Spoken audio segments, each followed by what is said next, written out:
Joseph alias Raavan ఎపిసోడ్లో Janasena party ఒంటరిగా మిగిలిపోయిందా? ఆ పార్టీకి మద్దతుగా నిలబడడానికి టీడీపీ ససేమిరా అంటుందా? పవన్ కళ్యాణ్ మీద, ప్రభుత్వం మీద దుమ్మెత్తి పోసారంటూ జోసెఫ్ మీద కేసులు నమోదు చేశారు. ప్రశ్న రావణ్ని హైదరాబాద్లో అరెస్ట్ చేసి తొలుత పిఠాపురం తరలించారు.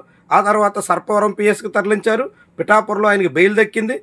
సర్పవరం పోలీస్ స్టేషన్లో నమోదైన కేసులో కూడా కోర్టు ముందు హాజరుపరిచారు. ఇలాంటి ఘటనలు వరుసగా జరుగుతున్నటువంటి తరుణంలో జనసేన పార్టీ శ్రేణులు అనేక చోట్ల ఆందోళనకు పూనుకున్నాయి. పిఠాపురం పోలీస్ స్టేషన్ ముందు జిల్లా వ్యాప్తంగా వివిధ ప్రాంతాల నుంచి తరలివచ్చిన జనసేన పార్టీ కార్యకర్తలైతే పెద్ద స్థాయిలో నినాదాలు చేశారు. రావణ్ని కఠినంగా శిక్షించాలి అంటూ డిమాండ్ చేశారు. రావణ్ మీద కఠిన చర్యలు తీసుకోవాల్సిందే అంటూ ఆందోళన పర్వం సాగించారు. ఇక ఆ తర్వాత సర్పవరం పిఎస్ ముందైతే మరింత రెచ్చిపోయారు. రావణ్ని కోర్టుకు తరలిస్తున్న సమయంలో యథేచ్ఛగా దాడికి ప్రయత్నం చేశారు. ఆ సమయంలోనే కోడిగుడ్లు విసిరేదానికి పూనుకున్నారు. ఇలా అనేక చోట్ల జనసేన పార్టీ రోడ్డెక్కి నిరసన తెలియజేస్తున్నా ఎక్కడా తెలుగుదేశం పార్టీ మాత్రం ఈ వివాదంలో వేలెట్టడానికి సిద్ధం కాలేదు. జనసేన పార్టీ రోడ్డెక్కి ఆందోళన చేస్తున్న మిత్రపక్షానికి మద్దతు ఇవ్వడానికి కూడా టీడీపీ నేతలు ఎవరూ సిద్ధం కాలేదు. అటు పిఠాపురంలో, ఆ తర్వాత కాకినాడ రూరల్ నియోజకవర్గాల్లో 2 చోట్ల రావణ్ ఎపిసోడ్లో తెలుగుదేశం పార్టీ మాత్రం అంటీ ముట్టనట్టుగా వ్యవహరిస్తుంది. మొత్తంగా ఈ ఎపిసోడ్లో జనసేన పార్టీ ఒంటరైపోయింది అనే విషయాన్ని తేట తెల్లం చేస్తుంది. తద్వారా రాష్ట్రంలో అనేక వివాదాల్లో పవన్ కళ్యాణ్ వేలెడుతున్నటువంటి తరుణంలో ఆయనే బదనామైపోతున్నటువంటి నేపథ్యంలో పవన్ కళ్యాణ్ని చివరికి బలుపశువుగా మార్చేస్తున్నారా?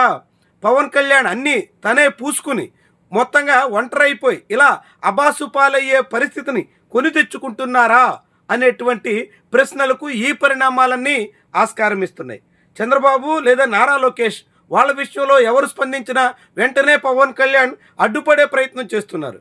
కానీ పవన్ కళ్యాణ్ ఎపిసోడ్ వచ్చేసరికి టీడీపీ నేతలు మాత్రం సాధారణ కార్యకర్తలు కూడా పవన్కి అండగా అటు సోషల్ మీడియాలో ఇటు నేరుగా బాహాటంగా జరిగినటువంటి నిరసనల్లో ఎక్కడా తలదూర్చడానికి సిద్ధం కాలేదు. తద్వారా జనసేన పార్టీ మాత్రమే ఈ మొత్తం వ్యవహారాన్ని నడుపుతుంది. ఇలా కేసులు పెట్టి వేధించే ప్రయత్నం జనసేనదే. పవన్ కళ్యాణ్ సంతృప్తిపరచడానికి, పవన్ కళ్యాణ్ కళ్ళల్లో ఆనందం కోసమే ఇదంతా జరుగుతుంది. ఇది ప్రభుత్వంతో కానీ చంద్రబాబు తెలుగుదేశం పార్టీ నాయకత్వానికి కానీ ఎక్కడా సంబంధం లేదు అనే సంకేతాన్ని పంపించే ప్రయత్నం టీడీపీ నాయకత్వం నుంచి జరుగుతున్నట్టుగా భావించాల్సి ఉంటుంది. మొత్తంగా ఇలాంటి ఎపిసోడ్ ద్వారా ఆంధ్రప్రదేశ్లో జనసేన పార్టీ మరోసారి అబాసుపాలయ్యి చేజేతుల సమస్యలు కొని తెచ్చుకునే పరిస్థితిలో ఉన్నట్టుగా చెప్పాల్సి ఉంటుంది. గతంలో వైఎస్ఆర్సీపీ హయాంలో ఇలాంటి కేసులు పెట్టి ఈ తీరున వేధించినటువంటి ప్రక్రియనే పవన్ కళ్యాణ్ తప్పుపట్టారు. జనసేన పార్టీ తీవ్రంగా నిరసించింది.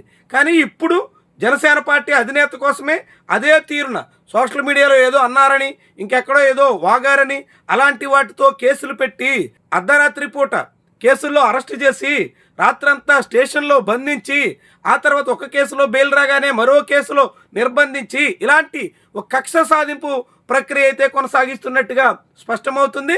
ఇదంతా జనసేన చేసుకుంటున్నటువంటి వ్యవహారంగా తెలుగుదేశం పార్టీ నాయకత్వమే తేట తెల్లం చేస్తున్నట్టుగా భావించాల్సి ఉంటుంది.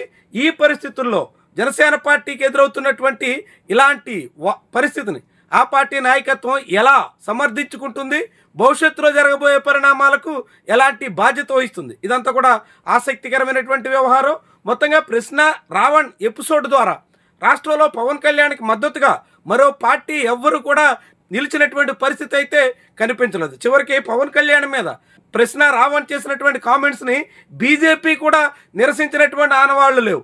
బీజేపీ కూడా తప్పుబట్టి ఇలాంటి కేసుల్ని సమర్థించడానికి ముందుకొచ్చినటువంటి పరిస్థితి కనిపించట్లేదు.